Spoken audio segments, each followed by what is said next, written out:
getting ready for this region's big summer event. If it's August, then it's time to shine up and roll out those muscle cars, street rides, custom and classic vehicles. So with only about a couple weeks to go before the annual Woodward Dream Cruise, I paid a visit to Masterworks Automotive Services in Madison Heights.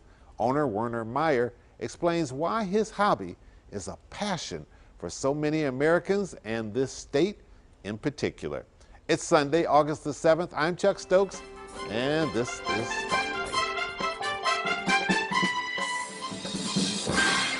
And coming up, we'll take you to a place where they take old cars and they can turn them into eye-popping displays for the Dream Cruise. We'll be right back.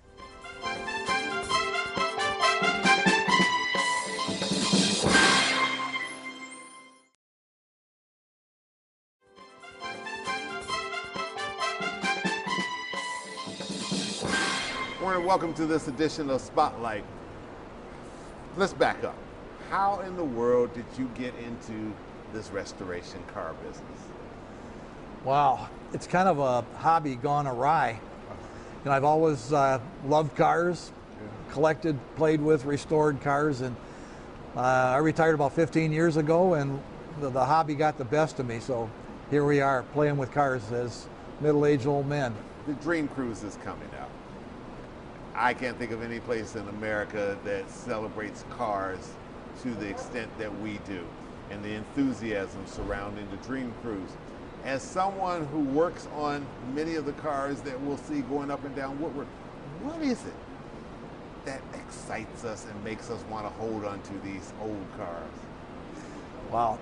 You know, I think that there's a lot of answers to that.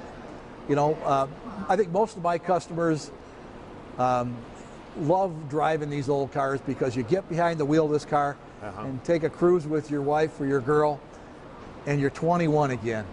You know, you just restores that youth. Huh? That's right. You just you start living the good old days and bringing back memories, and I think that's what's so great is the nostalgia and the memories that are generated by driving around these old cars.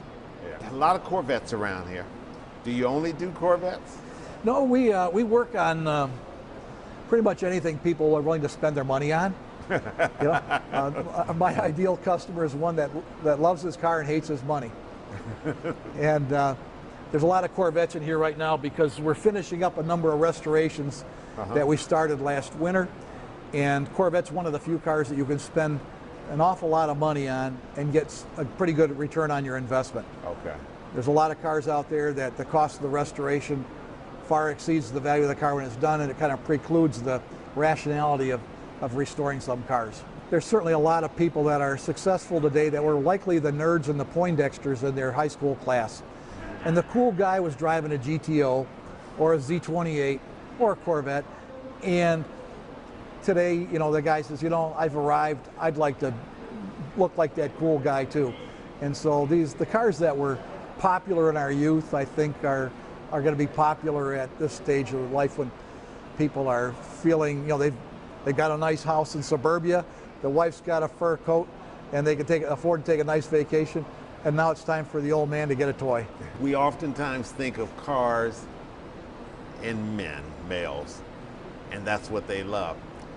But so much is changing in America and throughout the world now. Women are breaking the glass ceiling in all different fields. Do you see it changing in this business too? Or are some of these customers women who are passionate? Absolutely.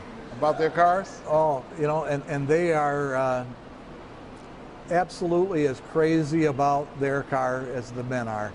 They might have a different focus. We have a number of, you know, women that work on their own cars. Okay.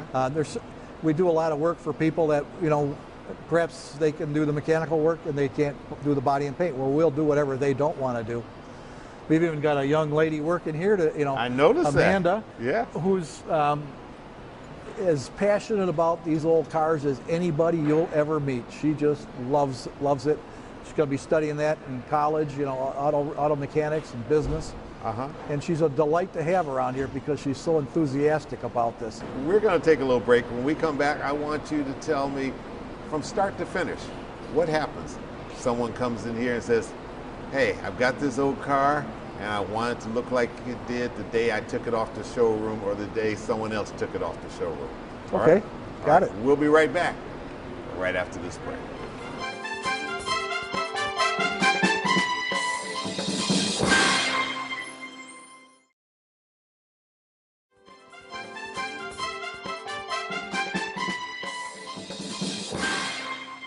Tell me a little bit about yourself and your passion for cars. You own some, right? Some classic cars? Yes. How many? You know, Roughly. couple dozen, 25, 30. 25 or 30? Yeah. You drive them all? Obviously not. Some of them are in museums. I haven't driven some of these cars for 30 years. You've loaned them out. Yeah. I think it's, if you don't use them and share them, at least you could put them on display somewhere where the rest of the public can enjoy them. What happens when someone comes in, they bring their old junky looking car and say, I think it has potential and I want to see this restored? Well, we sit down and have quite a lengthy father and son chat. Okay. You know, the last thing I want to do is have a start on a project and not be able to complete it. Sure. And so we sit down and I kind of describe the entire process that we go through in a complete restoration, what's involved, and especially the costs. Try to get an understanding of what the customer's expectations are. You know, what are they looking for when this car's done? And certainly most people say, I want it to be perfect, and I say, well, what's perfection? If you go to a Concours and you look at a car, it's certainly way better than what the factory ever produced. If you go to mark judging events, they want to see it done exactly the way the factory built it with all the factory flaws and imperfections.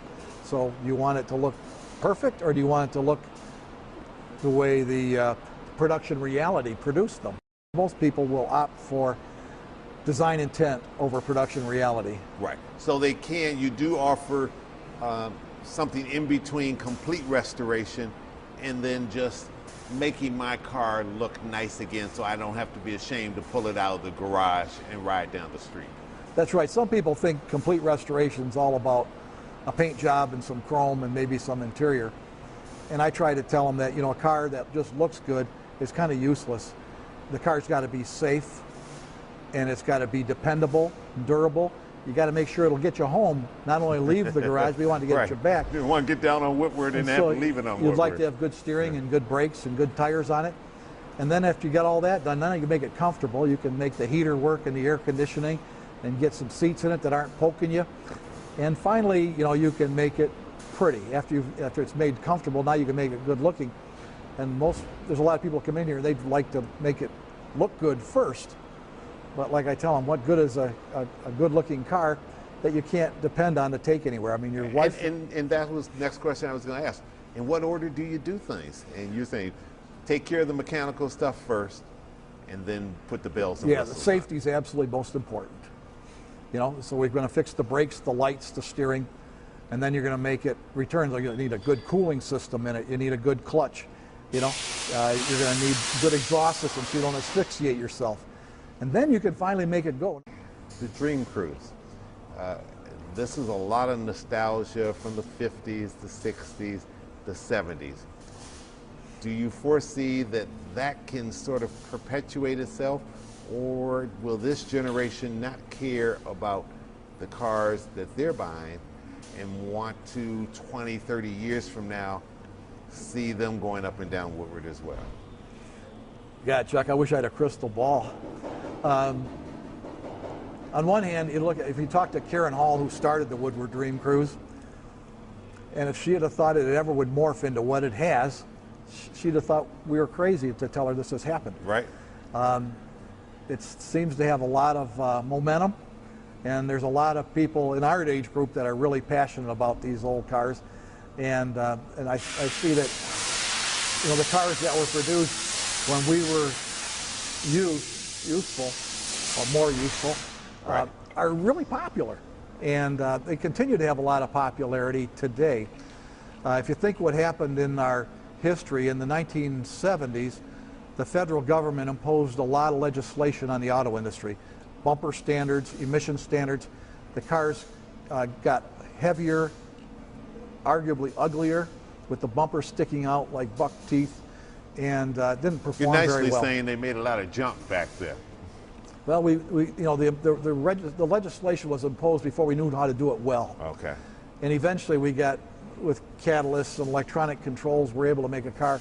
But it was 10 years before we morphed from these cars that were arguably, encumbered by legislation, before we started building exciting cars again. So the cars that were built in the 50s, 60s, and early 70s are really desirable today because they had a lot of performance and a lot of, great styling cues. So those cars, I think, are going to maintain their importance. Will somebody be restoring cars from the 80s and 90s one day? I'm not smart enough to know. Well, you kind of think that everybody remembers the first car they owned, and there's certain affection and nostalgia that goes for that car, whatever year it was. Just like everybody remembers their first boyfriend or girlfriend, even though you may not end up marrying that person. That's right. More often than not, you probably don't. Right. So maybe the Dream Cruise will be around forever, which Well, would be we great sure for hope Detroit. so. We sure hope so. And if they are around forever, this business is going to be around forever. Well, keep my kid off the street. Werner, thanks so much. Hey, Chuck, it's been a pleasure. Thank you. Keep with your hobby, keep with your passion, and maybe I'll get something up here you can take a look at. I'll look forward to it. All right. Thank you. I'm Chuck Stokes. We'll be back next week with more newsmakers in the spotlight from Masterworks Cars in Madison Heights. Have a great week.